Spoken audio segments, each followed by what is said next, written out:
আসসালামু আলাইকুম। বাংলাদেশ এশিয়া মহাদেশের এক সার্বভৌম রাষ্ট্র। 1971 সালে সামরিক বাহিনী তৎকালীন মুক্তিবাহিনীর নেতৃত্বে দেশটি স্বাধীনতা অর্জন করে। মুক্তিযুদ্ধের মাধ্যমে গঠিত বাংলাদেশ সামরিক বাহিনী জন্মলগ্ন থেকেই তাদের যোগ্যতা প্রমাণ করে দিয়েছে। বাংলাদেশের সামরিক বাহিনী মূলত সেনা, নৌ ও বিমান এই তিন বাহিনী নিয়ে গঠিত।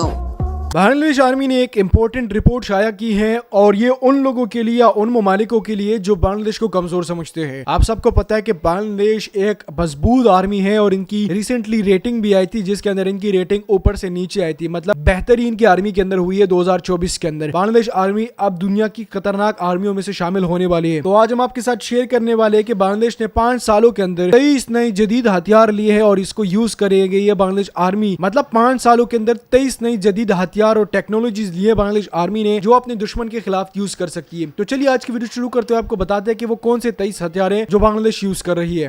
আসসালামু আলাইকুম। বাংলাদেশ এশিয়া মহাদেশের এক সার্বভৌম রাষ্ট্র।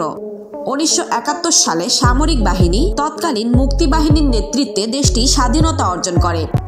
মুক্তিযুদ্ধের মাধ্যমে গঠিত বাংলাদেশ সামরিক বাহিনী জন্মলগ্ন থেকেই তাদের যোগ্যতা প্রমাণ করে দিয়েছে। বাংলাদেশের সামরিক বাহিনী মূলত সেনা, নৌ ও বিমান এই তিন বাহিনী নিয়ে গঠিত। প্রশিক্ষণ, আকৃতি ও পেশাদারিত্বে বাংলাদেশ সামরিক বাহিনী অন্যান্য উন্নত দেশের তুলনায় এগিয়ে। তবে একটি দেশের সামরিক সৈন্যদের যোগ্যতা আছে বলেই যে সে দেশটি সামরিক শক্তিধর হবে বিষয়টি তেমন না। একটি দেশের অস্ত্র ভাণ্ডারে যত বেশি অস্ত্রের মজুদ থাকবে সেই দেশটি ততটাই শক্তিশালী। বর্তমানে বিশ্বের বিভিন্ন উন্নত রাষ্ট্র তাদের সামরিক সক্ষমতা প্রদর্শনে ব্যস্ত। নিজেদের দেশকে সবচেয়ে শক্তিশালী প্রমাণে সবাই ব্যস্ত নতুন নতুন অস্ত্র বেচা কেনার প্রতিযোগিতায়। আর এই প্রতিযোগিতায় থেমে নেই বাংলাদেশও। আজকের ভিডিওর মাধ্যমে আমরা আপনাদের বাংলাদেশের আপকামিং এবং ভয়াবহ অস্ত্র সম্পর্কে জানাবো। যারা বাংলাদেশকে দুর্বল ভাবেন, আজকের ভিডিওটি তাদের জন্য। তো ভিডিওটি শুরু করা যাক।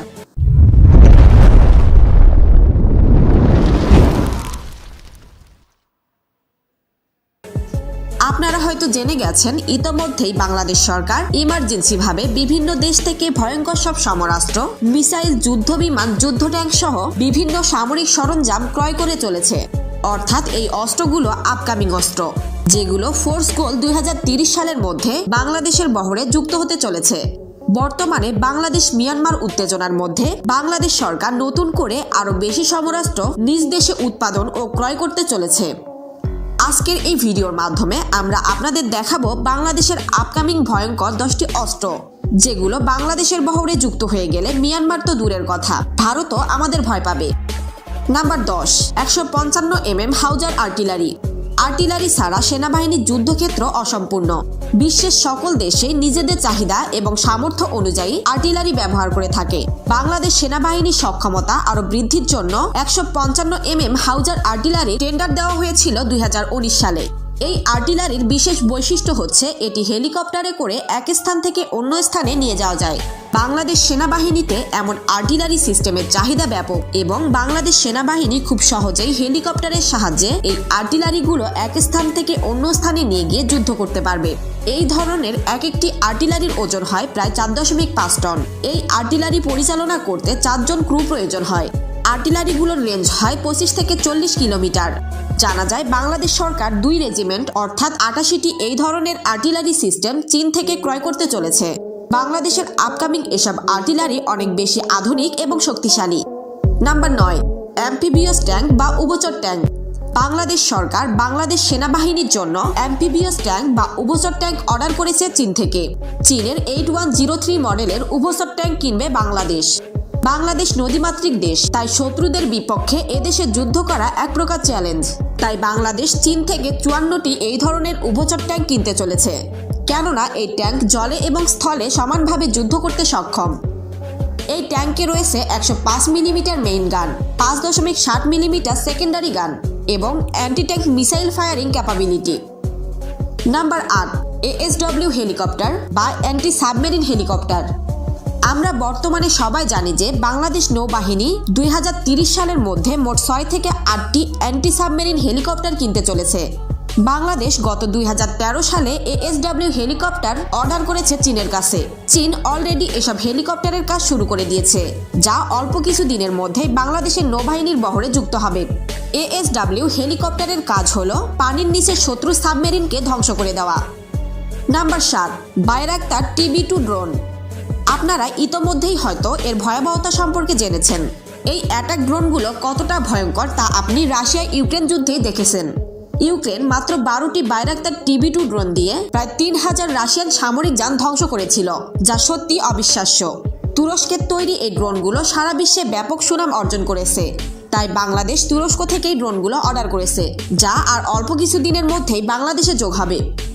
Number 6, type A MLRS missile system. Bangladesh সেনাবাহিনী ইতোমধ্যেই তুরস্কের তৈরি টাইগার A MLRS মিসাইল সিস্টেমের ডেলিভারি পেয়েছে।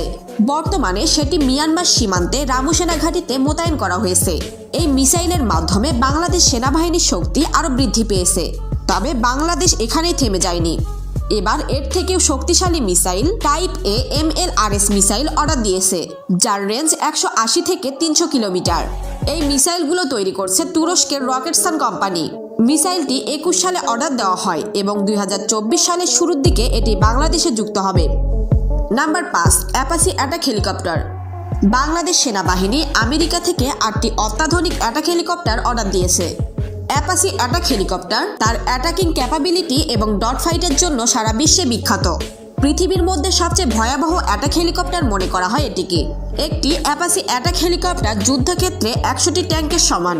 বাংলাদেশের হাতে যদি এমন 8টি অ্যাটাক হেলিকপ্টার থাকে, তাহলে মিয়ানমার সেনাবাহিনী কখনোই আমাদের সাথে যুদ্ধ করার কথা কল্পনাও করতে পারবে না। Number 4, medium range SM system বা মিডিয়াম রেঞ্জের আকাশ প্রতিরক্ষা ব্যবস্থা। মিয়ানমার কয়েকবার বাংলাদেশের আকাশ সীমা লঙ্ঘন করেছে। মিয়ানমারের যুদ্ধবিমান ও হেলিকপ্টার বাংলাদেশের সীমানায় প্রবেশ করেছে বেশ কয়েকবার, কিন্তু বাংলাদেশ বিপরীতে কিছুই করতে পারেনি, কারণ আমাদের হাতে ভালো কোনো SM সিস্টেম বা আকাশ প্রতিরক্ষা ব্যবস্থা ছিল না। তাই বাংলাদেশ সরকার তুরস্ক থেকে মিডিয়াম রেঞ্জের আকাশ প্রতিরক্ষা সিস্টেম ক্রয় করতে চলেছে, যা নতুন বছরের শুরুর দিকেই আমরা হাতে পাবো। আর এই SM সিস্টেম আমরা পেয়ে গেলেই শত্রুর যুদ্ধবিমান বাংলাদেশের সীমানায় প্রবেশ করলেই আমরা তা মাঝ আকাশে ধ্বংস করে দিতে সক্ষম হব। Number 3, high performance frigate. বাংলাদেশের সবচেয়ে মূল্যবান সম্পদ হলো বঙ্গোপসাগর, আর এই বঙ্গোপসাগরের গভীরেই লুকিয়ে আছে হাজার কোটি টাকার সম্পদ। তাই এর নিরাপত্তা খুবই গুরুত্বপূর্ণ। এসব ছাড়াও আমাদের ব্যবসা বাণিজ্যের 90% পণ্য বঙ্গোপসাগর দিয়েই রপ্তানি হয়। তাই বাংলাদেশের সরকার উদ্যোগ নিয়েছে বাংলাদেশের নৌবাহিনীকে আরো বেশি শক্তিশালী করবে। তাই এইবার বাংলাদেশ নৌবহরে যুক্ত হতে চলেছে হাই পারফরমেন্স ফ্রিগেট, যেগুলো বাংলাদেশেই তৈরি হবে। মোট 6টি হাই পারফরমেন্স ফ্রিগেট যুক্ত করা হবে বাংলাদেশের নৌবাহিনীতে।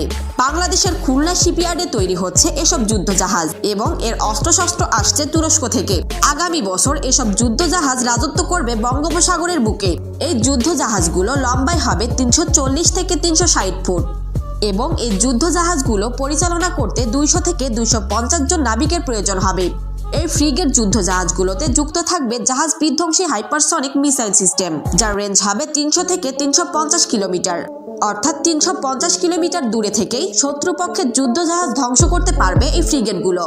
এটি আকাশে থাকা যুদ্ধবিমান, হেলিকপ্টার এবং ড্রোনকেও ধ্বংস করতে সক্ষম, যার রেঞ্জ হবে 15 থেকে 20 কিলোমিটার।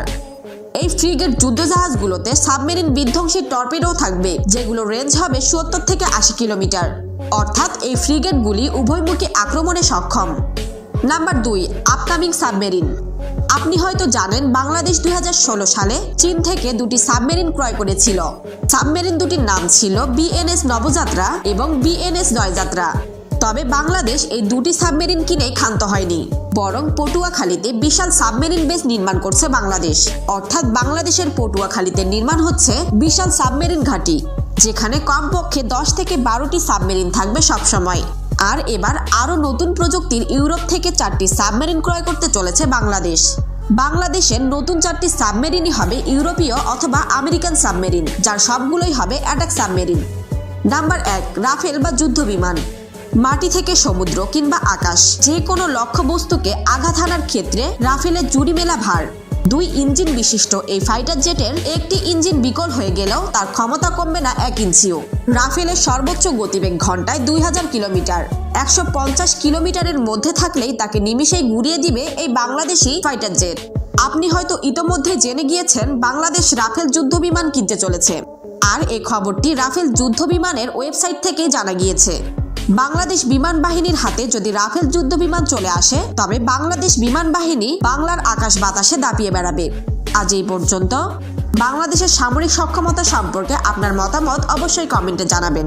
ভিডিওটি ভালো লাগলে আমাদের চ্যানেল। तो यहाँ पे बात ये की जा रही है कि बांग्लादेश आर्म फोर्सेस का कायमी कमेटी ने बताया है कि 2018 से लेकर 2023 तक, दिसंबर 31 2023 तक, इन 5 सालों में बांग्लादेश के मुसल्लह अफवाज के पास, मतलब इनमें मुसल्लह अफवाज यानी बांग्लादेश आर्मी के पास कम से कम 23 किस्म के नए हथियार, ये जंगी जदीद आलात शामिल किए बांग्लादेश आर्मी के अंदर। और अब ये बांग्लादेश आर्मी ये कह रही है कि इससे ज्यादा डील हमने और किए हैं। ये जो 23 हथियार हमने 5 सालों के अंदर लिए, हो सकता है कि इससे डबल के हथियार हम सिर्फ इस दफा 2 सालों के अंदर या 1 साल के अंदर ले। बांग्लादेश आर्मी इस टाइम पे उन्होंने जापान को एक बड़े डील दी है। उन्होंने क्या बताया जापान को जो बांग्लादेश ने डील दी है वो एक समंदरी शिप की दी है जो हथियारी शिप हो, मतलब बांग्लादेश नेवी उसको यूज करेगी और बांग्लादेश नेवी के लिए ही वो यूज करने के लिए ऑर्डर दिया गया है जापान को। इसके रिलेटेड अगर हम चाइना को देखते तो चाइना के पास इस टाइम पे बांग्लादेश के कई नई सारी अपडेटेड हथियारों के ऑर्डर्स पड़े हुए हैं। इसके अलावा रशिया के पास जो ऑर्डर दिया गया था 2022 और 23 के बीच में, वो इस साल 2024 में डिलीवर होगा। इसके अलावा तुर्की के पास बांग्लादेश के कई सारे डील हुए थे, जिसके अंदर एक प्रोजेक्ट जो है या एक